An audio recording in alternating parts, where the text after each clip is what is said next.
चलिए स्टार्ट करते हैं। There are two exercises for you. Exercise number one, exercise number one OC sequence. It has a convergent subsequence xn and xn. Then you have to show that xn will converge to x. And the second exercise for you is diameter of A is equal to diameter of A closer. ठीक है, तो ये दो exercise आपको करनी है। उसके बाद हम लोग आते हैं एक थ्योरम पे। फिर से हम स्टेट कर देते हैं। So theorem,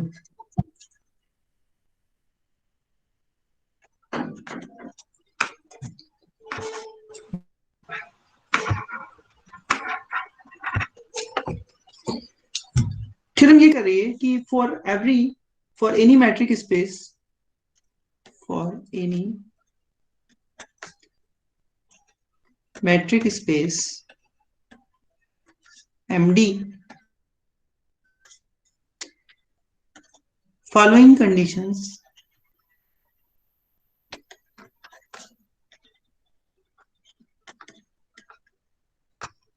are equivalent.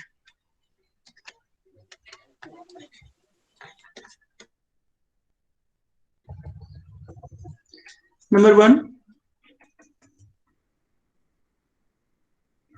complete.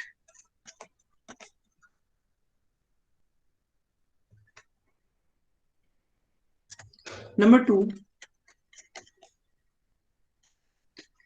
let F1, F2 be a decreasing sequence of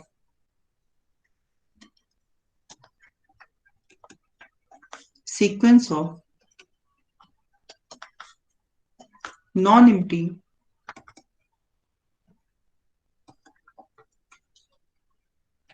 closed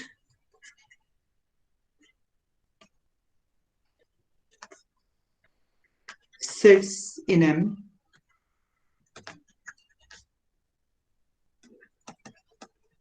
with diameter of is going towards 0, then intersection Fn, n is varying from 1 to infinity, is not equal to 5.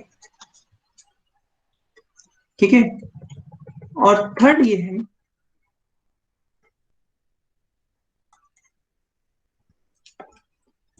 Third condition ये है कि every infinite totally bounded subset of M has a limit point in M. Every infinite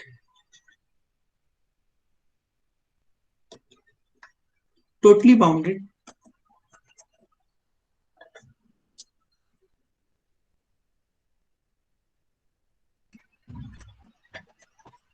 subset of M has a limit point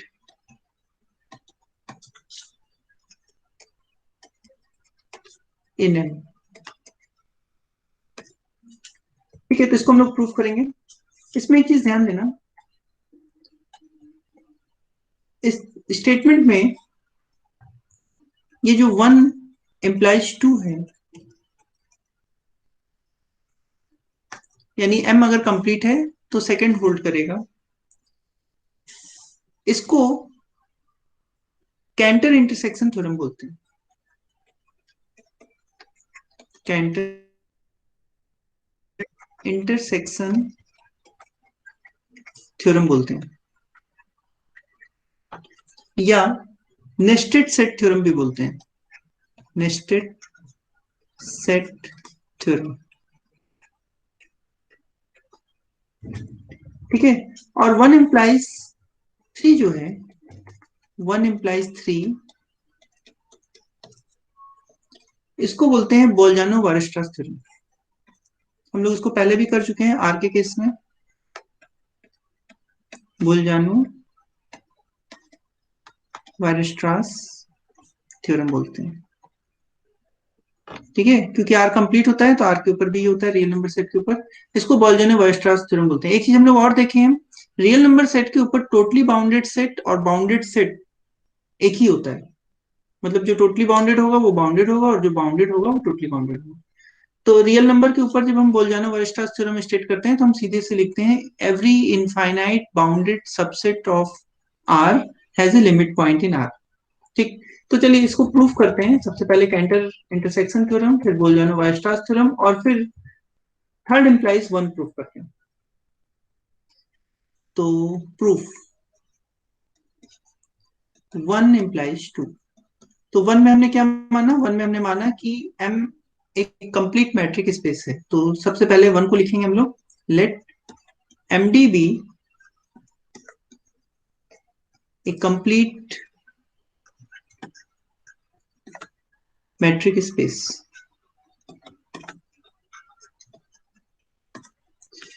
फिर given क्या है? Given हमारे पास है F1 F2, this is a decreasing, given क्या है? This is a decreasing sequence of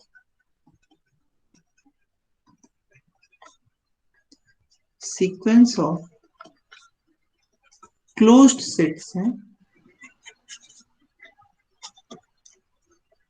such that diameter of Fn is going towards zero as n is going towards infinity। ठीक है, ये दिया हुआ है। और दिखाना क्या है? टू प्रूफ क्या है हमारे पास?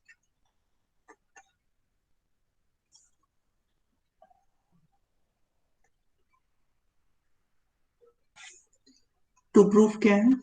टू प्रूफ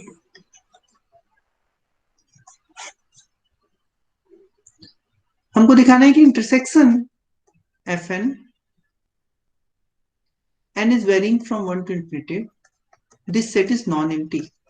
और decreasing sequence of non empty close set, यहां पे भी नॉन एम्प्टी है, नॉन एम्प्टी क्लोज्ड सेट। ठीक है,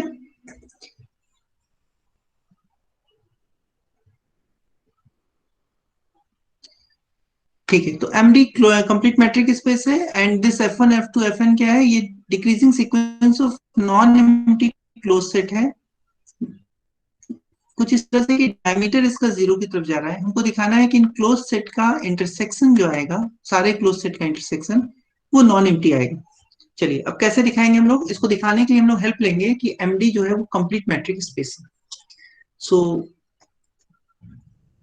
अब देखो, ये जो सीक्वेंस दिया हुआ है ये एक नॉन एम्प्टी, ये जो सेट दिया हुआ है, सीक्वेंस ऑफ सेट दिया हुआ है, डिक्रीजिंग सीक्वेंस ऑफ सेट्स, ये नॉन एम्प्टी सेट्स का सीक्वेंस है।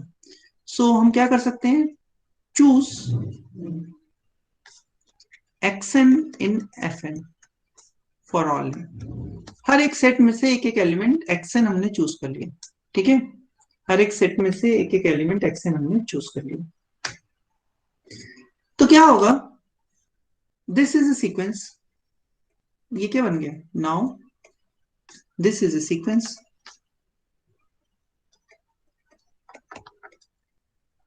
ठीक है, अब देखो, सिंस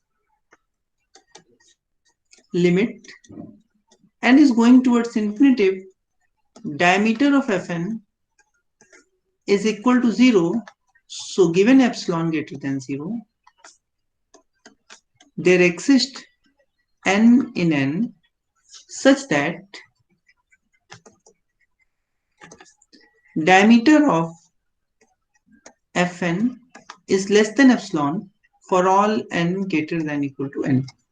ये क्या हो गया? इस लिमिट की डिफिनीशन हमने लगाई। इस लिमिट की डिफिनीशन से डायमीटर ऑफ Fn अगर हम करेंगे तो एक स्टेज बाद वो एप्सिलॉन से छोटा आने लगेगा। क्यों? क्योंकि वो जीरो की तरफ जा रहा है।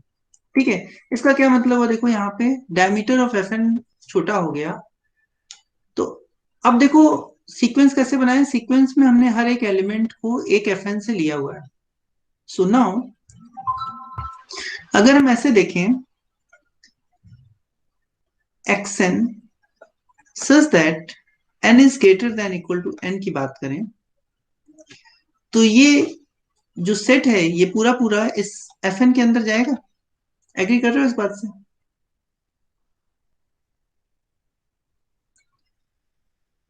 Are you able to hear मी?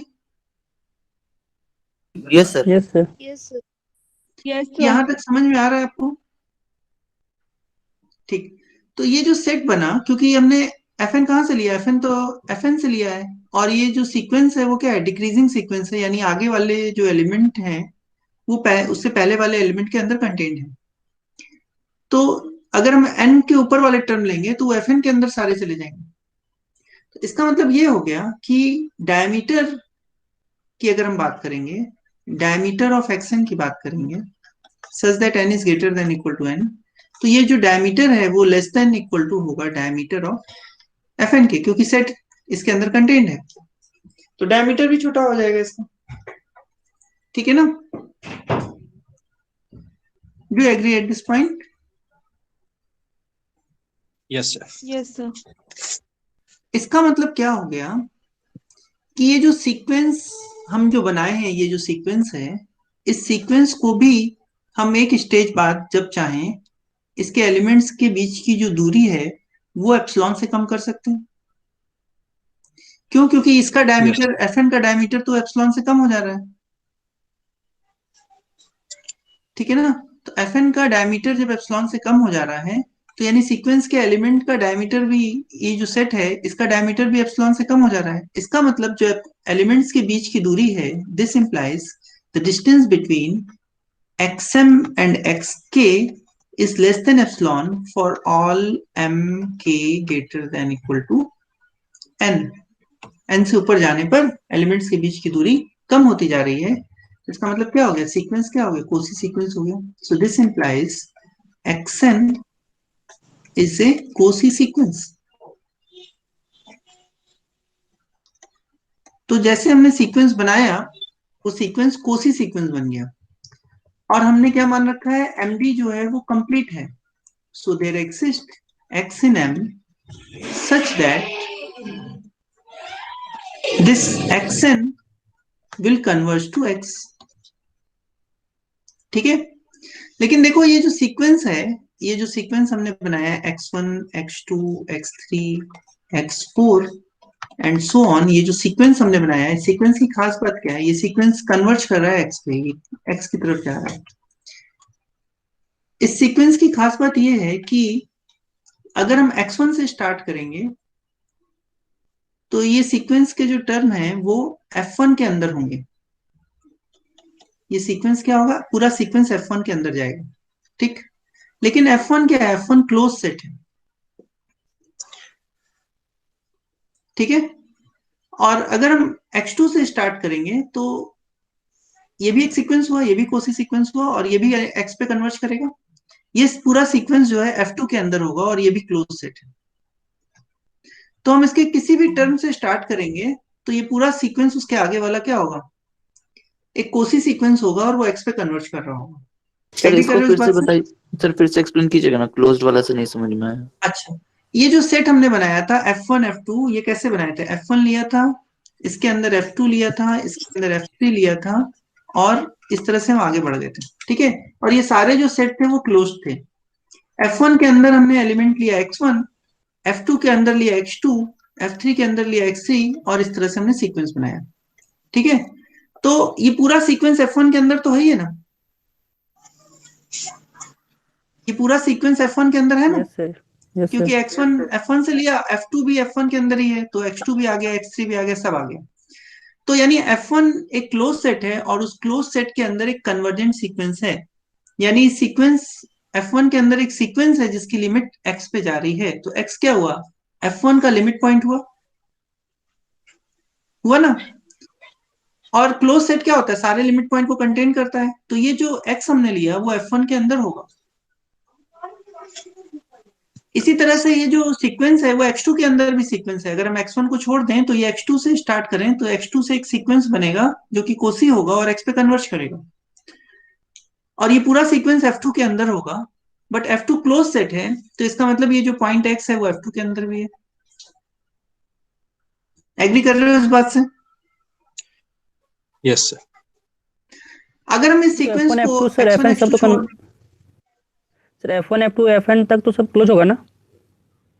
हाँ सारे क्लोज हैं, तो इसका मतलब क्या हम कह सकते हैं कि ये x सबके अंदर होगा?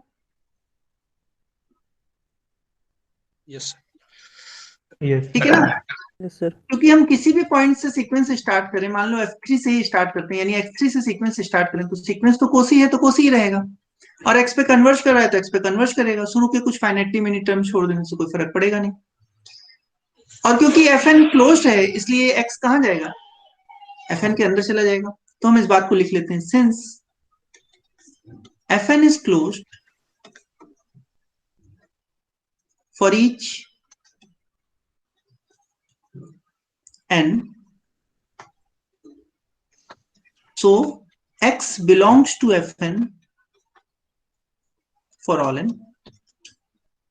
This implies X belongs to intersection of Fn and is varying from 1 to infinity. और यही प्रूफ करना था हमको, प्रूफ। ठीक है, समझ में आया ना? सर थोड़ा एक स्टेप ऊपर सर, एम और के जो एक्स सीक्वेंस है सर, उसके बीच का कोई सर 2 पॉइंट है। हाँ, इस सीक्वेंस का कोई 2 पॉइंट है, और वो 2 पॉइंट कुछ ऐसे हैं कि n से बड़े लिया है, तो n से बड़े लेने के कारण ये सारे पॉइंट कहाँ चले गए, Fn के अंदर चले गए, क्योंकि xn जो है Fn में आया, और उसके बाद वाले सारे पॉइंट जो है Fn के बाद वाले सेट में है, जो कि Fn के अंदर थे, तो डायमीटर तो छोटा है, तो इसका मतलब उनके बीच की दूरी भी, क्योंकि Fn का डायमीटर एप्सिलॉन से कम है, तो हर 2 एलिमेंट के बीच की दूरी क्या होगी, एप्सिलॉन से कम आएगी। तो इसलिए हम कह सकते हैं कि एक सीक्वेंस कोसी है, because given epsilon we get a n, capital N, such that whenever we determine the distance between xm and xk, it is less than epsilon. So we can say that xn is a Cauchy sequence. इसका converse true नहीं होगा? Converse भी true होगा, अभी तो हम लोग if and only, देखो ना, इक्विवेलेंट हमने लिखा है सारी चीजें। ओके हमने क्या लिखा है कि इक्विवेलेंट है ये तीनों कंडीशन, तो जैसे ही 1 implies 2, 2 implies 3 और फिर 3 implies 1 प्रूफ करेंगे तो कन्वर्स भी सही है इसका, लेकिन हम लोग इसका कन्वर्स अभी नहीं प्रूफ करेंगे, हम लोग सीधा प्रूफ करेंगे 2 implies 3। ठीक है, तो चलिए हम लोग प्रूफ पे आते हैं 2 implies 3। तो हमने एक तरह से कैंटर इंटरसेक्शन थ्योरम या नेस्टेड सेट थ्योरम प्रूफ कर लिए। अब हम लोग प्रूफ करने जा रहे हैं 2 implies 3।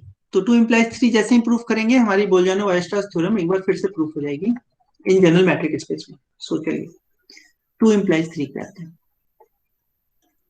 2 implies 3, ठीक है। तो गिवन क्या है, देखो पहले गिवन क्या है। तो सबसे पहले तो हम 2 को मान के चलेंगे, तो suppose 2 is true। 2 is true का मतलब क्या है, जब भी कभी decreasing sequence of close set दिया होगा such that diameter is going towards 0, तो उन सबका इंटरसेक्शन नॉन एम्प्टी आएगा। Non empty close set decreasing sequence होना चाहिए डायमीटर 0 की तरफ, तो इंटरसेक्शन नॉन एम्प्टी आएगा। सो 2 को हमने ट्रू मान लिया। अब क्या दिया हुआ है हमारे पास, एक इनफाइनाइट टोटली बाउंडेड सबसेट दिया हुआ है। सो गिवन क्या है, let A be infinite totally bounded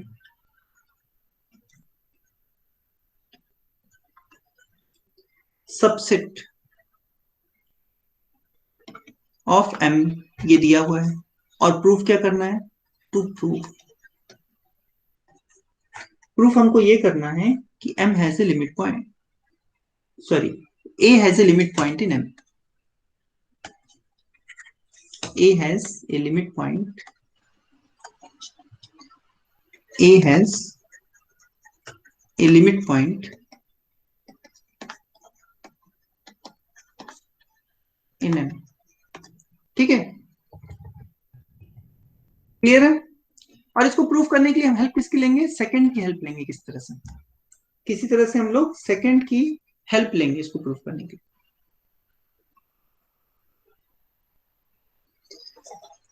अच्छा चलो, अब हम लोग एक चीज देखे थे, लेकिन लास्ट टर्म पे जब हम लोग कर रहे थे, हम लोग ने देखा था कि अगर हमारे पास कोई infinite totally bounded subset of M होता है तो उसके अंदर हम लोग एक कोसी सीक्वेंस बना लेते हैं। प्रूफ किया था ना लास्ट टर्म पे कि अगर हमारे पास एक इनफाइनाइट टोटली बाउंडेड सेट है तो हम क्या करेंगे, उसके अंदर एक कोसी सीक्वेंस बना लेंगे। कैसे बना लेंगे, अच्छा एक बार फिर से देखो, रिकॉल करते हैं हम लोग। ये सपोज करो ए है, ये इनफाइनाइट टोटली बाउंडेड सेट। सबसे पहले epsilon is equal to 1 choose करो, तो हमारे पास कुछ सेट्स बनेंगे A1 A2 AN, such that कि ए को हम लोग कवर कर सकते हैं इस A1 A2 AN से। ये काम किए थे ना पहले हम लोग। और इन सारे पार्टीशन में ए, क्योंकि हम इनफाइनाइट सेट ले रहे हैं, कम से कम एक पार्टीशन जो है वो इनफाइनाइट होगा, तो उसको हम लोग A1 नाम देते हैं। अगर तो A1 क्या होगा, A1 का डायमीटर 1 से कम होगा, क्योंकि सारे पार्टीशन के डायमीटर 1 से कम हो गए और ये इनफाइनाइट होगा। और इसके अंदर हम एक एलिमेंट x1 चूज कर लेंगे। ठीक है, फिर क्या करेंगे, A1 भी टोटली बाउंडेड सेट होगा और इनफाइनाइट सेट होगा, तो हम फिर से epsilon is equal to half choose करेंगे और A1 का पार्टीशन करेंगे। ठीक, तो A1 के पार्टीशन में कम से कम एक सेट ऐसा मिलेगा जो कि इनफाइनाइट होगा और सारे सेट्स का डायमीटर क्या होगा, हाफ होगा। उस सेट को हम लोग ने A11 बोल दिया था। तो उस सेट के अंदर से एक एलिमेंट हम लोग x2 चूज कर लेंगे और इस प्रोसेस को हम करते जाएंगे, तो हमको एक सीक्वेंस मिलेगा। क्योंकि डायमीटर घट रही है, इसलिए सीक्वेंस के एलिमेंट के बीच की दूरी घटेगी, इसलिए सीक्वेंस कोसी होगा। तो अगर हमारे पास infinite totally bounded subset of M है, तो हम उसके अंदर एक कोसी सीक्वेंस बना सकते हैं, और कुछ इस तरह से बना सकते हैं, क्योंकि इनफाइनाइट है तो सारे एलिमेंट्स जो है आपस में अलग अलग हों, यानी रिपीट करने वाला सीक्वेंस ना बनाए, अलग अलग एलिमेंट्स का सीक्वेंस बनाए। तो चलिए इस बात को लिख लेते हैं क्लियरली। सर प्लीज एक्सक्यूज एक मी बार सर, और बता दीजिए सर ना। A1 को सर चूज कैसे करेंगे, A1 जो सर सेम रेडियस का जो इनफाइनाइट रहेगा। हाँ देखो, ए इनफाइनाइट है तो एक जो है इनके अंदर कवर हो रहा है, जितने ये सब पार्टीशन हमने किए सब का जो डायमीटर है वो 1 से कम है और इससे ए कवर हो रहा है। लेकिन अगर सारे सेट फाइनाइट हो गए तो पूरा ए फाइनाइट हो जाएगा, तो कम से कम एक सेट जो है वो इनफाइनाइट होगा। तो उस एक सेट को मान लीजिए हम A1 से डिनोट कर रहे हैं, तो A1 एक इनफाइनाइट सबसेट ऑफ ए है जिसका डायमीटर है 1 से कम, उसमें से हमने x1 चूज किया। अब क्योंकि ए टोटली बाउंडेड था तो A1 भी टोटली बाउंडेड होगा। A1 टोटली बाउंडेड है और एप्सिलॉन को अगर हम हाफ चूज करेंगे तो फिर से A1 को हम क्या कर सकते हैं, A1 को फिर से हम पार्टीशन कर सकते हैं। पार्टीशन मतलब एक्चुअल में पार्टीशन नहीं है, बट कवर कर सकते हैं छोटे सबसेट से, जिनका डायमीटर क्या होगा, हाफ से कम होगा। समझ में आ रहा है? अच्छा रुको, हम बड़ा सा फिगर बनाते हैं एक बार फिर से। ये सपोज करो हमारा ए है, ठीक है। ए को हमने क्या किया, epsilon is equal to 1 choose किया। ए टोटली बाउंडेड है तो हमारे पास कुछ इसको कवर करने के लिए A1 A2 इस तरह से मिल जाएंगे, और ये पूरा मिला के ए को कवर कर लेगा। ठीक है, एक्चुअल में पार्टीशन नहीं होगा, हम बना रहे हैं इस तरह से लग रहा है आपको पार्टीशन, लेकिन पार्टीशन नहीं हो, ओवरलैपिंग सेट हो सकते हैं। ठीक है, तो हमने ये मान लीजिए A1 लिया, लेकिन A1 क्या है, A1 टोटली बाउंडेड है। इस A1 के अंदर एक x1 हमने चूज कर लिया। A1 टोटली बाउंडेड है तो हम क्या कर सकते हैं, फिर से epsilon is equal to half ले सकते हैं। अब A1 को हाफ डायमीटर वाले सेट से कवर कर सकते हैं, और ये सारे सेट, क्योंकि A1 इनफाइनाइट है तो सारे सेट फाइनाइट तो नहीं हो सकते, कम से कम एक सेट इनफाइनाइट जरूर होगा। सपोज करिए उस सेट को हमने A11 बोल दिया, और उस A11 सेट में से हमने एक एलिमेंट x2 चूज कर लिया। ठीक है, फिर अगर आप इस सेट को देखिएगा A11 को, तो A11 क्या होगा, ये सेट सिर्फ A11 की अगर आप बात कीजिएगा तो A11 क्या होगा, इनफाइनाइट सेट होगा। ये मान लीजिए A11 ये सेट है आपका, तो A11 क्या है, इनफाइनाइट सेट है और इसका डायमीटर हाफ है।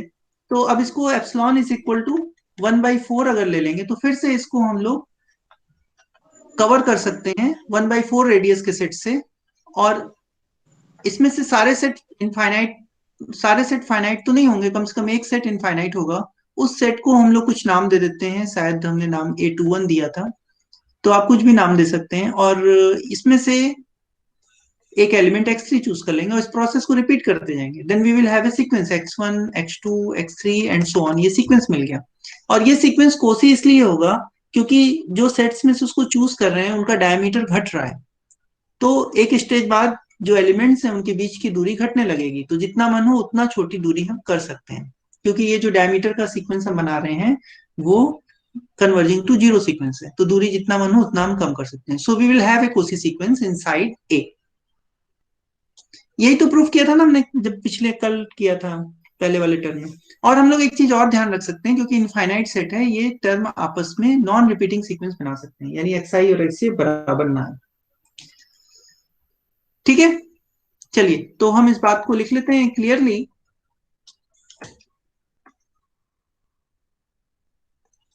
क्लियरली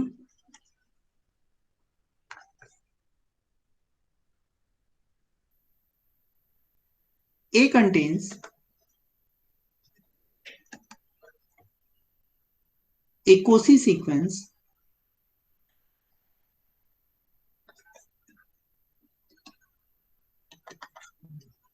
Cauchy सीक्वेंस का नाम दे दिया हमने xn of distinct terms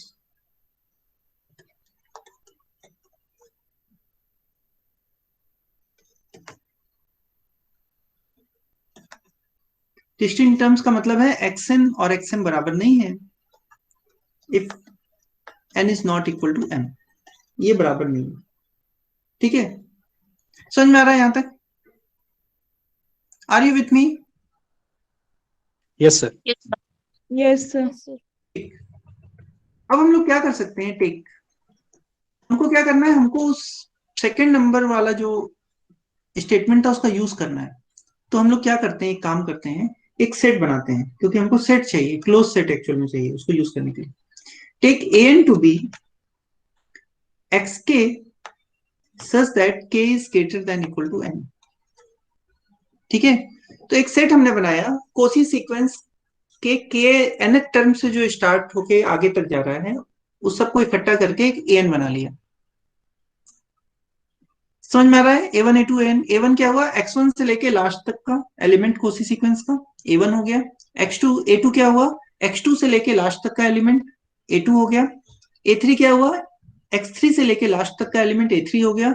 तो an क्या हुआ, an xn से लेके लास्ट तक का एलिमेंट an हो गया। तो हमको सेट मिल गया। आल्सो सेट कैसा है, सेट डिक्रीजिंग है। a1 जो है वो a2 को कंटेन करेगा, a2 जो है a3 को कंटेन करेगा, एंड सो ऑन। ये तो क्लियर है? Are you with me at this point? Yes sir. समझ में आ रहा है ना?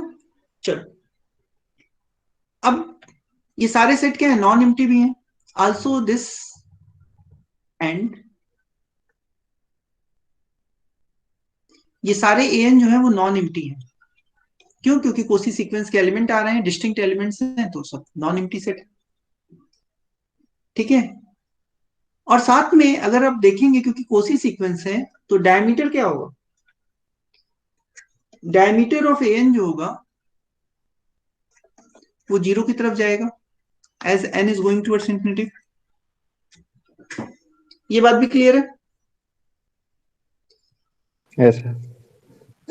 क्यों? क्योंकि कोसी सीक्वेंस में दो टर्म के बीच की दूरी हम लोग जितना मन हो उतना छोटा कर सकते हैं। तो इसका मतलब दूरी क्या हो रही है, 0 की तरफ जा रही है। इसका मतलब सेट के एलिमेंट्स के बीच की जो डिस्टेंस है वो जितना मन हो रहा है उतना छोटा कर रहे हैं। इसका मतलब diameter is going towards 0 as n is going towards infinity. लेकिन इसमें देखो एक चीज मिसिंग हो रही है, जो सेकंड पॉइंट हम लोग लेके चले थे उसमें क्लोज सेट लिए थे, यहाँ क्लोज सेट नहीं आ रहा है, यहाँ सिर्फ सेट आ रहा है। ठीक है ना? तो हम लोग एक काम कर सकते हैं, कंसीडर, क्योंकि हमको अभी एक्सरसाइज जो ऊपर हमने किया या दिया आपको, उससे ये क्लियर है कि डायमीटर जो है वो क्लोजर का और सेट का सेम आता है। ठीक है, तो हम लोग क्या करते हैं, एक ही जगह सारे क्लोजर से रिप्लेस कर देते हैं, यानी हम लोग सेट इस तरह से कंसीडर कर रहे हैं, a1 a2 a3 this,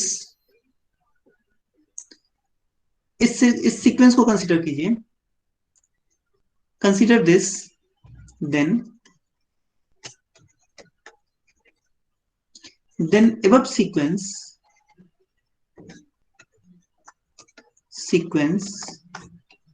is a sequence of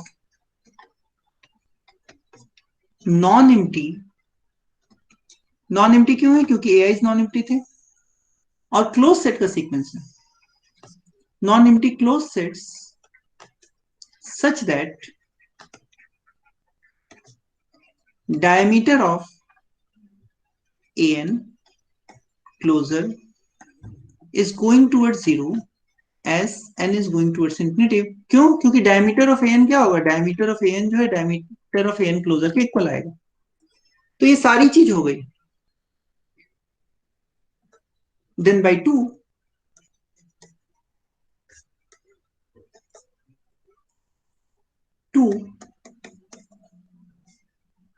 there exists x in intersection n is varying from 1 to infinity an closure, and this an closure, this intersection is non-empty.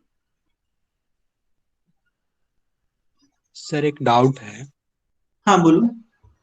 A1 contained in A2, A2 contained in A3. Sir A वाले sir closure के form में sir कैसे इसको return किए? हाँ देखो, हम लोग एक एक्सरसाइज मैंने दिया था, आपने A is contained in B implies A closure is contained in B closure.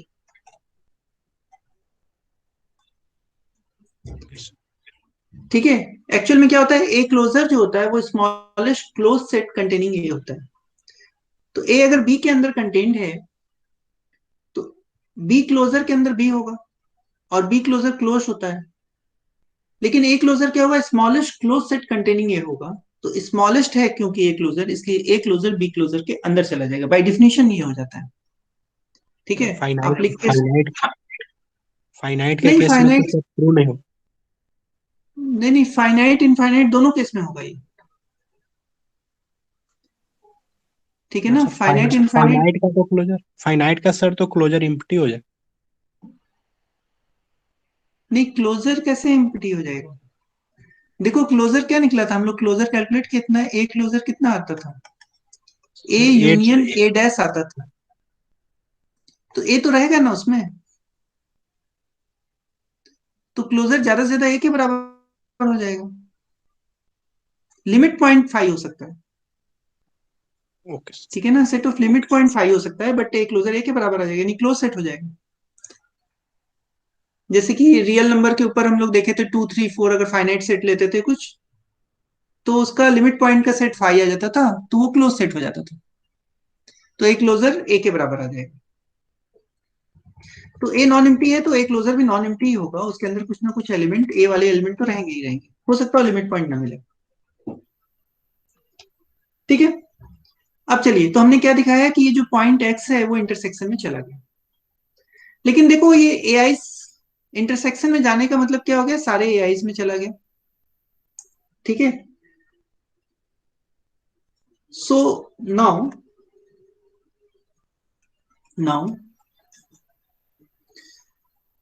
Action जो है वो कहां पे? एक्सन जो है वो ए एन क्लोजर में. इसका मतलब ये हो गया कि डिस्टेंस बिटवीन, अगर हम एक्सन और एक्स निकालेंगे और एक्स भी ए एन क्लोजर में, तो ये जो अगर हम डिस्टेंस निकालेंगे तो ये जो डिस्टेंस है वो diameter of A n closure से कम आएगी. और ये डायमीटर किधर जा रही है? 0 की तरफ जा रही है, as n is going towards infinity. हो रहा है ना सब? सो इसका मतलब क्या हो गया? This implies this sequence xn is converging to x as n is going towards infinity. Sir less than diameter कैसे होगा सर? समझ में नहीं आया ये. xn जो है an क्लोजर में है, और x क्या है? an के सारे an में है, सारे an क्लोजर में है. तो x भी यहां पे है और xn भी यहां पे है. तो x और xn के बीच की दूरी क्या होगी? इसका जो डायमीटर है उससे कम होगी. लेकिन जैसे जैसे हम n बढ़ाते जा रहे हैं ये डायमीटर 0 की तरफ जा रहा है, यानी ये दूरी जो है xn की और x की वो घट रही है. इसका मतलब xn क्या हो रहा है? x पे कन्वर्ज कर रहा है as n is going towards infinity. ठीक है. तो हमने क्या लिया था? कैसे चले थे हम लोग? हम लोगों ने एक टोटली बाउंडेड सेट लिया था. चलिए ऊपर चल के एक बार देखते हैं कहां से हमने स्टार्ट किया था.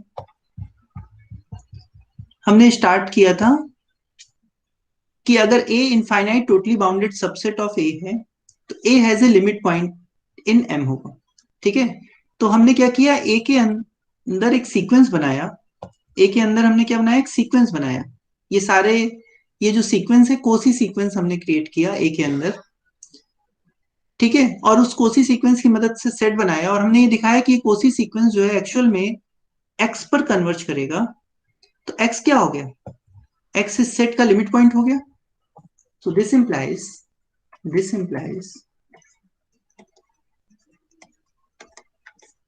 x is a limit point of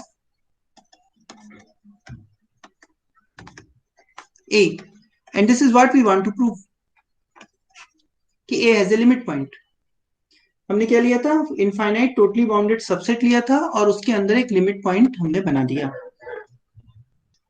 समझ में आ रहा है? लिमिट पॉइंट हम लोग देखे थे पहले भी ना। लिमिट पॉइंट क्या होता है, अगर कोई सीक्वेंस मिल जाए डिस्टिंक्ट पॉइंट्स का जो किसी पॉइंट पे कन्वर्ज करेगा, तो वो पॉइंट जिस पे कन्वर्ज करेगा वो पॉइंट क्या होगा, लिमिट पॉइंट होगा सेट का। तो वही हमने किया, ये सीक्वेंस हमने बनाया है ए के अंदर और ये सीक्वेंस कन्वर्ज कर रहा है एक्स पे, तो एक्स क्या हो गया, लिमिट पॉइंट हो गया ए का। So we have proved that 2 implies 3। Do you have any doubt? Now we will prove that 3 implies 1।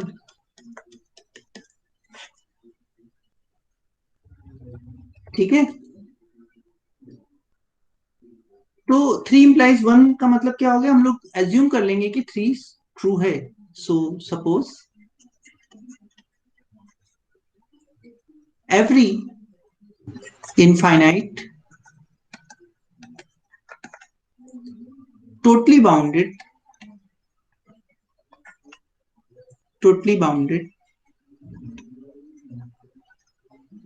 subset of M has a limit point in M। ठीक है, तो हमको दिखाना क्या है, टू प्रूफ क्या करना है, M is complete। कंप्लीट का क्या मतलब होता है, कोई भी कोसी सीक्वेंस लेंगे तो वो कन्वर्जेंट होना चाहिए। Are you with me? आप लोग सुन रहे हैं ना मुझे? Yes, sir. समझ में आ रहा है अभी तक? Yes, sir. ठीक है, तो अब हम लोग क्या कर रहे हैं, थर्ड इंप्लाइज 1 प्रूफ कर रहे हैं। थर्ड का एजम्पशन हमने मान लिया कि ये सही है। Suppose every infinite totally bounded subset of M has a limit point in M। हमको दिखाना है कि M कंप्लीट है। कंप्लीट दिखाने के लिए क्या करना होगा, कोसी सीक्वेंस उसके अंदर चूज करना होगा और हमको दिखाना होगा वो कोसी सीक्वेंस कन्वर्जेंट होगा। यस, सो मान लीजिए suppose Xn is a Cauchy sequence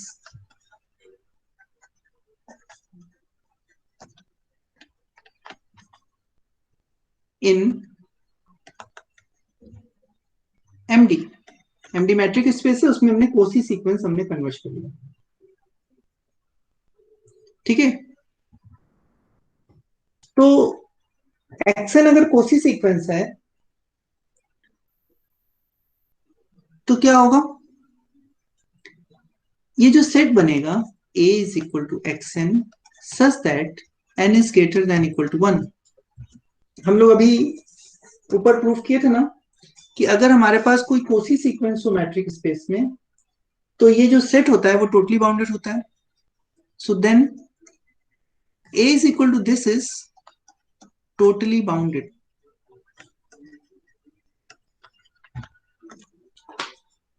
agree कर रहे हो?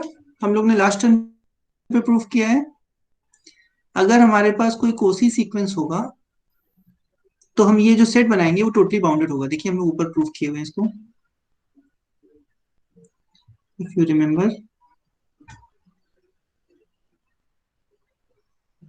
ये देखिए स्लेमा में प्रूफ किए हैं, अगर एक्सन कोसी होगा then A is totally bounded. A क्या था, x n n is greater than equal to 1। ठीक, तो हमारे पास क्या हो गया, कोसी सीक्वेंस हमने लिया और उससे सेट बनाया और ये सेट कैसा हो गया, टोटली बाउंडेड सेट हो गया। ठीक,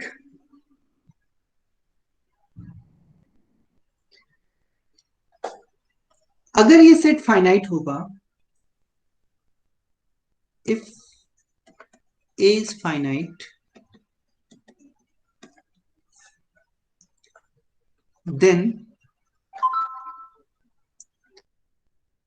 फाइनाइट होने का मतलब है कि कम से कम इसका एक एलिमेंट इनफाइनाइट बार रिपीट करेगा, क्योंकि एक्सन तो इनफाइनाइट सीक्वेंस है और इसमें फाइनाइटली मेनी एलिमेंट यूज कर रहे हैं, इसका मतलब एक एलिमेंट उसका इनफाइनाइट बार रिपीट करेगा। और अगर एक एलिमेंट इनफाइनाइट बार रिपीट करेगा तो एक्सन हैज एक कन्वर्जेंट,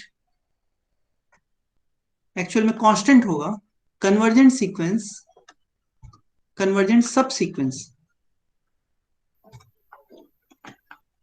लेकिन अगर कोसी सीक्वेंस में कन्वर्जेंट सब सीक्वेंस मिल जाए तो कोसी सीक्वेंस वहीं कन्वर्ज कर जाता है जहां पे वो सब सीक्वेंस कन्वर्ज करता है।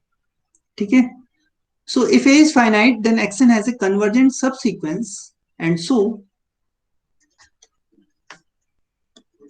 Action is convergent. तो अगर ए फाइनाइट सेट हुआ तब तो हमने हो गया हमारा काम कि एक्सन जो है कोसी सीक्वेंस हम लेके चले थे और ये कन्वर्जेंट हो गया।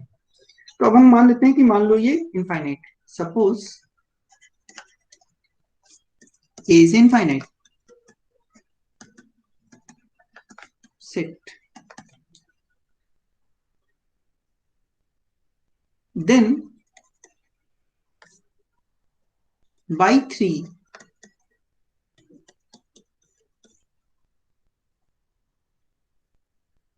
ए क्या हो गया, देखो इनफाइनाइट हो गया, टोटली बाउंडेड सेट हो गया। और हम लोगों ने 3 में क्या कहा था, अगर इनफाइनाइट टोटली बाउंडेड सेट है तो उसका एक लिमिट पॉइंट होगा। हमने क्या माना, अगर हमारे पास इनफाइनाइट टोटली बाउंडेड सबसेट है तो उसका एक लिमिट पॉइंट होगा। ठीक, so by 3 A has a limit point. Limit point होने का क्या मतलब है, लिमिट पॉइंट होने का मतलब है ए के एलिमेंट से एक सीक्वेंस मिलेगा जो इस पॉइंट पे कन्वर्ज करेगा। लिमिट पॉइंट, और इसको नाम दे देते हैं मान लीजिए एक्स से। सो देयर एग्जिस्ट ए सब सीक्वेंस, ए के एलिमेंट्स का सीक्वेंस यानी एक्सन का सब सीक्वेंस। देयर एग्जिस्ट ए सब sequence of action such that, सब सीक्वेंस को भी कुछ नाम दे देते हैं। देयर एग्जिस्ट ए सब sequence, let me call it x and k of xn such that x and k is converging to x। लेकिन हम लोग जानते हैं कि कोसी सीक्वेंस है xn, और कोसी सीक्वेंस का सब सीक्वेंस अगर किसी पॉइंट पे कन्वर्ज करता है तो कोसी सीक्वेंस भी वहीं कन्वर्ज करता है। This implies xn converges to x, hence MD is complete, MD is complete metric space।